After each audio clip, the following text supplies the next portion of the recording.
to share that.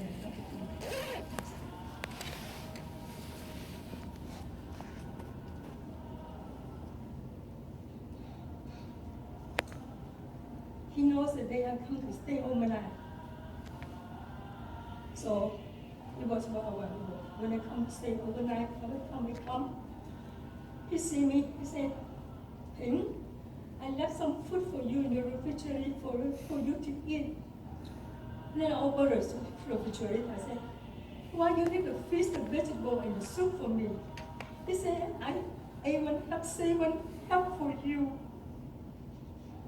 I said, Dad, if you keep doing like that, the carry will be in you. That was no small stomach, this small portion. They will shrink down, and they don't even have nothing to eat. But no matter what I say, we do it all the time. And then I went to the car, I get stop. I told him that the carry will come to just serve the whiskey for you. So don't need food for me. I brought my own food.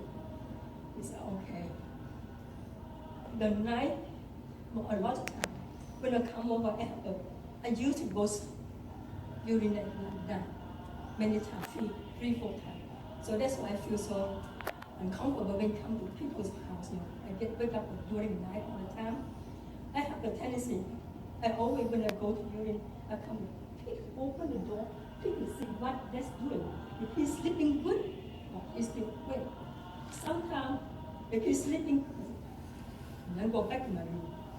But when I see him not sleeping, he's tapping, or he's singing, then I open and come in and sit next to him. I ask, what's going on?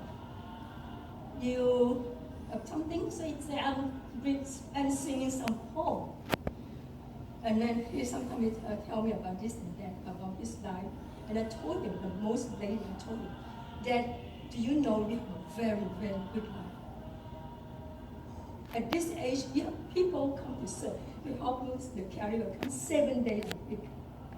At night, you have children always come to take care of you. You are very lucky. You have a very good life. He said, I know that. Okay, so then he said, well, and then I think I can live until under 20. Okay. I said, how do you know? That's what I thought. I said, you got this life because when you were young, we opened the school. The school we opened is in a rural area. Most little kids are gangsters. They don't go to school. So when my dad opened the school, the elementary school, he had a higher teacher come to each house in the road, those houses over there, to ask people, say, send your kid to school. Then those parents say, I don't have money. My dad say, no, doesn't matter, just send it, okay? If you have money to pay, if you don't have it, pay. If you don't have, don't pay. Just for your kid to have a good education. We went from like a few 10 students. Finally, the day we left is over 500 students. And he did a lot of things. Even he come to the United States, people come to look for him. And even so want to pay for tuition, pay for him. Because they already have a success. So I told him, I said, because you did so many good deeds, that's why you have a life like that. Try to do good, okay? Always remember, if you do good, sooner or later you can pay back. Sometimes people do good, they don't feel that, well, I do a good thing, but how come I don't have a good life? I explained to him, I said, the reason is that for the bean sprout, it takes about 7 days to grow to get a spring bean sprout. For the tomato, it takes about 3 months to have a tomato. For the apple tree, it takes about 5-10 years to come. So it's different time, okay? It will come later or sooner. Even this life, next life. So always have to do something good for people. Very for some time. I know that every greed, ego, and selfishness, but try to eliminate that. I told him, he said, you are bad, you do good. So always think about that.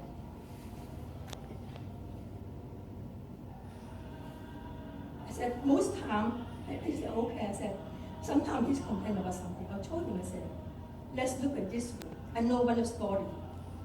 One of the monks that built a wall, the whole wall, because when you build a wall, there's 2 pieces of brick. He didn't like it, but after that, because when he see it, it's already sticky, too tight, he cannot remove it. So whenever they come to that cemetery, monastery, he always tell people all go about all the beautiful things, except that wall. One day, he accidentally see one visitor come and look at the wall, and he just come off. He tried to bring that visitor go somewhere else. I said, no, I enjoy this wall. This wall is very nice. You're very nice.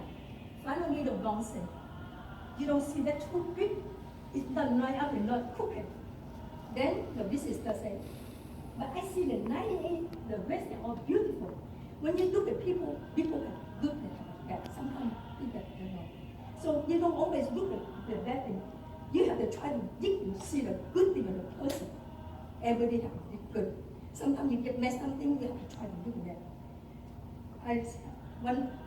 And every time I try to take care of that, be nice, something like that, and do it with generally something like do it charity something. And he said, oh, okay. So and I tell him, try to change it, I try to think, clear your mind, have you have a good mind, okay? I told him, finally, the latest one, I told him one story. I said, let me see what happens sometimes. If he doesn't sleep, I come to share a story here. I said, do you know today I'm going to Fredaya, do the grocery for you? You know what happened? He said, what happened? I said, when I walk in, there's a lady come out, and she was holding the grocery, and she bumped into my car. She was so holy, she bumped into the car, and she cussing me. She used profane language. Okay, she cussing me. The next person behind me saw that. She opened her mouth, say something. Then that lady, the lamb dog stopped, cussing her, yell at her. Then I told the lady talking to her, I said, thank you, let's go. Then she walked away, I said, she was so upset. I said, well, I asked her one thing. I said, we walked together, I said, do you see the people on the street? Sometimes you see the insane person, crazy people. They were screaming and yelling people. If that person yelled at you, do you get upset? She said, no. I said, well, that's it. You just think that she's insane, she's yelling like that, okay? So you don't get upset. Because when you get upset, I feel sorry for her. She said, you feel sorry for her when she used profane language to you. I said, yes. She said, why? I said, because when she gets upset, she yells at me, her body, her many cells die. It's sick, okay? She can go home, she cannot sleep. But me, I don't feel that. I think she's saying something, And you don't hear what she said. You don't care about that. Then the first thing I told her, you get upset yourself, you yell at someone. It's just like you have a arrow pushed to your heart. And then it's just a camera, you try to video with your head. One night at night when you go back to sleep, the video play back. You already take the arrow, get back out, and you push that back. Next time you do the number, you pull them out, you push them, and you try to hurt yourself. But she said, oh, you give me a very good idea. I said, that's the way. So after we talked about that, so I said, she said, right. Then she feel better. She said, well, so she told me one thing. She said, well, she tried to take a lemon. She took a lemon, make a lemonade from a lemon. I said, yes. Only the thing is, you try to be helping a good person. We have to live in love, compassion, and don't try to always little thing and put in her. You have to always forgive her. You have a better life for you. First, you love yourself. It's help yourself first, not for others. You benefit yourself first. So that's more the story what she used to check with grandpa now. And when he cannot sleep, and then sometimes I go out to cook the dumpling, like a paste, a feeling like something is something, and two of us eat. They're over and one up in the morning to meet. He loves those things.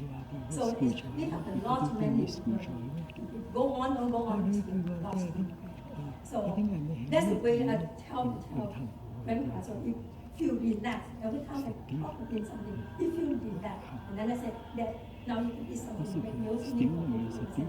Now you can go home, back to sleep. He said, okay. Well, I'm going to share this little story for everyone. So, that's it. Thank you.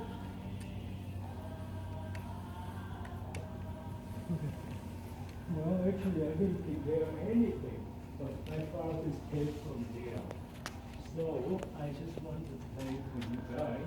I didn't prepare anything. So, however, I did recapture something from your grandpa. As you know, when you learn English, you start the fundamental for learning English is started with ABC, right? No, actually ABCD. And then if you start with Vietnamese, it's A, B, C, D. And if you want to start with music, then you start with Do, Re, Mi, or you can go ask Spencer. He knows more music than anybody. He plays really good. But in Chinese, this is Grandpa. I record this thing. We will recapture Grandpa's voice forever, just like Grandma's voice. And we do have a website. And David Cook promised he would put this on the website. Grandpa's website is hoa.inusa.com. Just like Grandma is soon.com. Mother know best. They both have their own website, So I want to play back. This is the learning Chinese because Miss Bing Hua, she just talked about Grandpa history. He was the principal of the elementary school. Yes, that's true. He started his school, like back in 1960 something in Vietnam. At first, he hired someone to run the school, but then later, we moved to that school. So, and then before we left the country, he actually did have 500 students. It's an elementary school. I'm going to play, this is the fundamental to learn Chinese. It's similar to ABCD. So I'm going to play it for you guys. This is really valuable. I thought I lost this thing because he asked me he wanted to place it. And I was kind of worried because this is worth like $1 million because Grandpa is not here anymore now.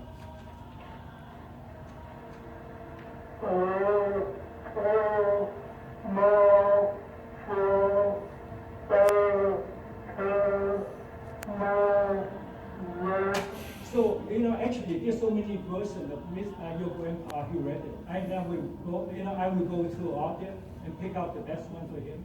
And so you will place it on his website. So that's all. I just want to share his story. And, at first, actually, there's so many versions. I told him he didn't do so good job. He wasn't happy with it at all. So we take over again and again. So anyway, goodbye, dear. We love you. That's it.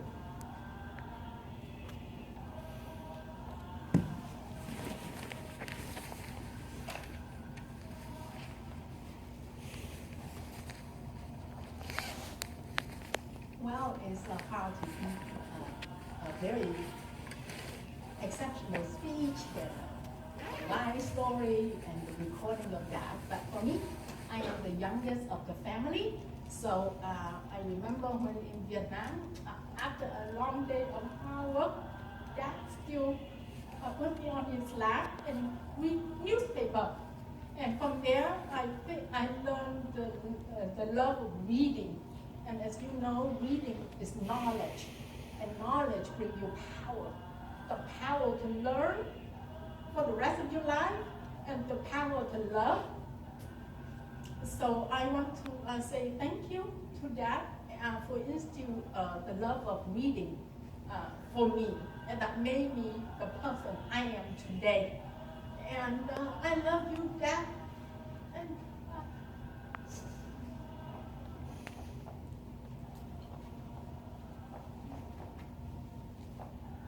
Thank you. So at this time, we'll move on to the grandchildren. Peter, Suzanne.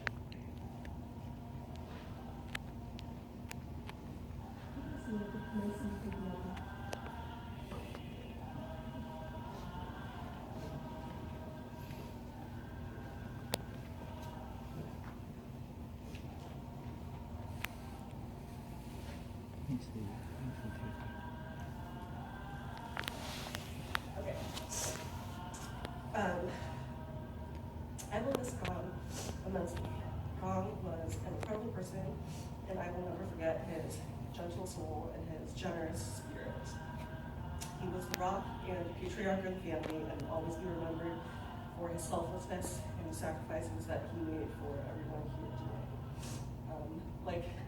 many of the speeches before me, I always think of Gong as a teacher at heart, and I was influenced by the stories that my mom told me about him, about being a principal in Vietnam and opening the school.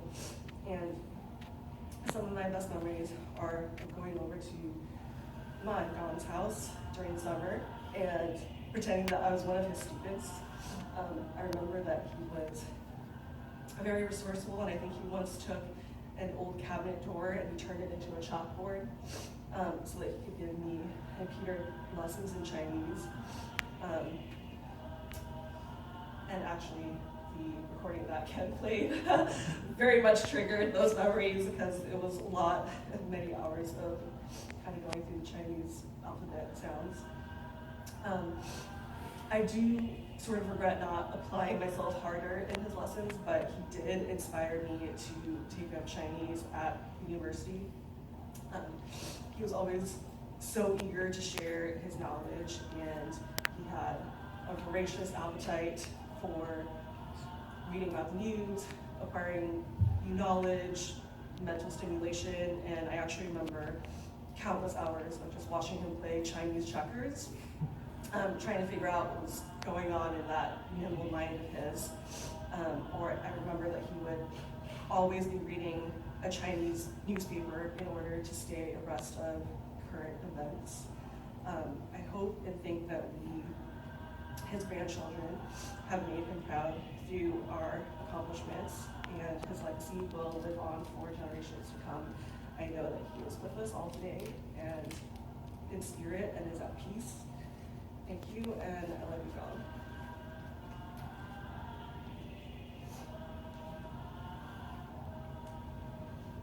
So I'm not a great public speaker. I think after my mother, so I'll keep this short. But like Suzanne has been saying, a lot of the themes that everyone's been talking about is Gong was a family man. He was gentle, he was kind, he was someone that we all look up to. My memories also stem from longer summers we spent there. Things I remember include oftentimes we coming in, he'd offer us cookies, sweets, every single time we come in. I mean, in part, I think he wanted some of those cookies and sweets himself. But I also just remember on family vacations, he'd always want to make sure that everyone was accounted for before we left. Where is Drew? Where is Justin? Make sure everyone's there. So, I think that just really speaks to him. He just was a family man. I think he'd be so proud and happy to see all of us here today. And I think nothing else. I think he's helped mold this family. Such a great family, and I think he'd be so happy to see us continue to support each other and be there for each other going forward.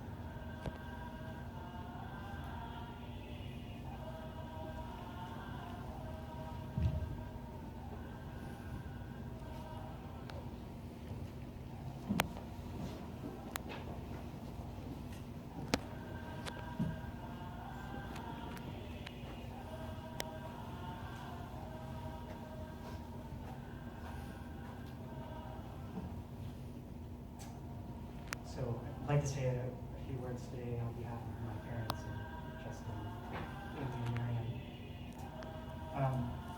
Some of our earliest memories of Gong also came many years ago during a summer after we had just moved up to Seattle.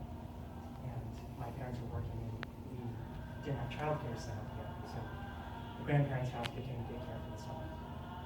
And we were pretty rowdy boys at the time. And I think quite a handful for our grandparents. But what we remember most about Gong was all the things he tried to teach us. And he loved Chinese poetry as well. Like Suzanne, I think we could have probably been better students. But he showed a lot of his generosity. He also liked to teach us math. And believe it or not, Gong was also the first person to teach us how to swim a golf club. We had a couple of them in the shed and let us play in the backyard, which for a couple of young boys was just weapons of household destruction. I only wish that that there was less of a language barrier between Gong and us. because he was clearly an amazing educator and had a lot to share with all of us, not just in myself, but all of the grandchildren. Today is not a day of mourning, it's really a day of celebration, and we can only all wish to have a life as full and as beautiful as Gong had, and with so many loved ones by his side. When Miriam and Amy first came to meet him, he welcomed them with warm hands and a gentle smile, and I am grateful that they were able to do that. Without Gong here, none of us would be here today. None of the loved ones would be here today. I'd also like to recognize the children of the Gong who took such great care of him over the last many years to allow him to stay at home. And I can say from work experience that is a privilege that not many can have. And to not only have survived the pandemic most recently, but also 100 years of global catastrophe, and war and refuge is really a miracle. So today is a day dedicated to memories of a Gong. You have been reunited with your closest companion and our grandmother, and we'll see you again soon. We love you.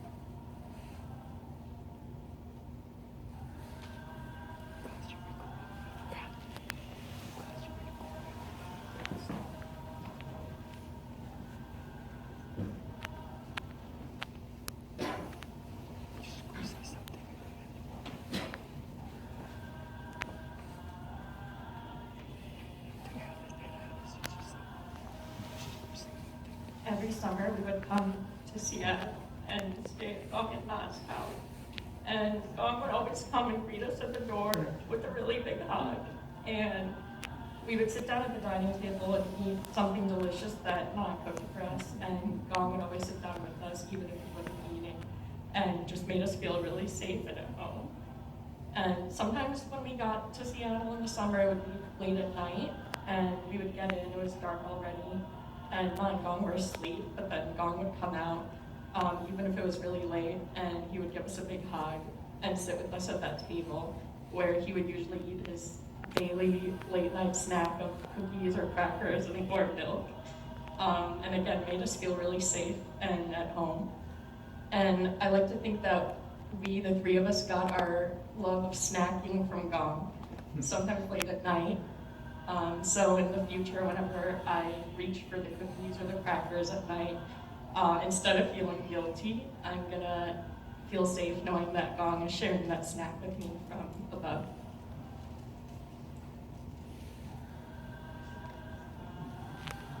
We are all undoubtedly Gong's children and grandchildren. I see it in my dad.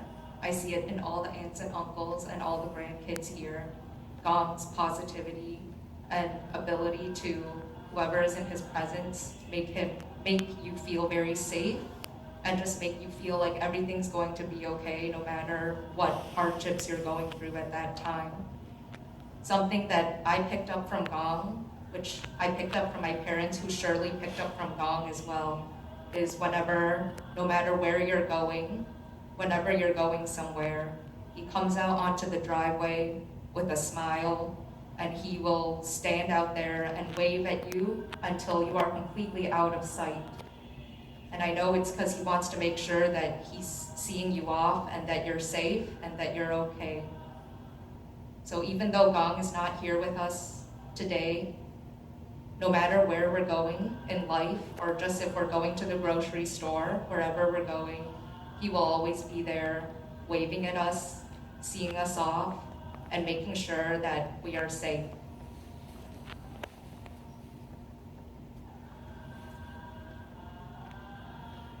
Back then,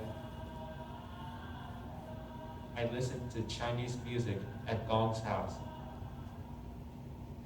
and I miss him a lot. We really love you, Gong.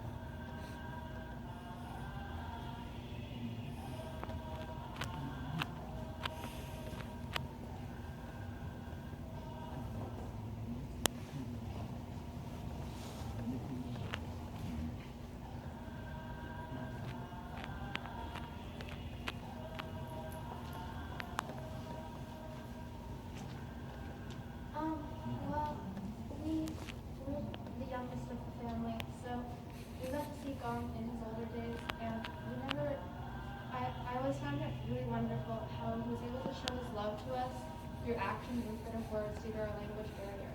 One of my fondest memories is going up to Seattle every Saturday with my mom, and as we left, I'd always stick my head and my arm out the window, like waving at him, all the way around the corner until I was truly sure that he was out of sight. And him pulling us aside during family reunions, hand us like a $20 or $50 bill. And even when Alan wasn't there, he'd always remember to give me double the money to give it to Alan.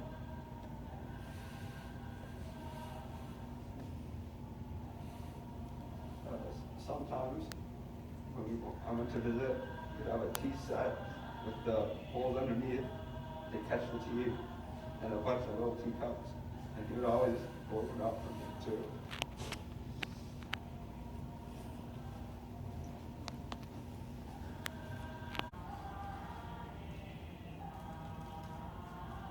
I'm going to tell you about when I first met Truc. It was about 30 years ago. Actually, I was with Ken in Olympia, and he took the bus down to Olympia and spent a couple days, I think, there, and he had a good time. But then when it came time to go back to Seattle, I gave him a ride back to Seattle by myself. And as you know, your dad doesn't speak a whole lot of English, so it was kind of a quiet conversation. In fact, there really wasn't much of a conversation all the way back to Seattle. But he knew the right words, because when we got to we turned on 130th, and then we got down to 17th Avenue Northeast. He said, turn, turn, turn. He knew where to go and direct me. I had many interactions with your dad over 30 years. He was an amazing man. Very strong person, and he's someone I will never forget. And after my parents died, really, I felt he became my dad, and I love him forever.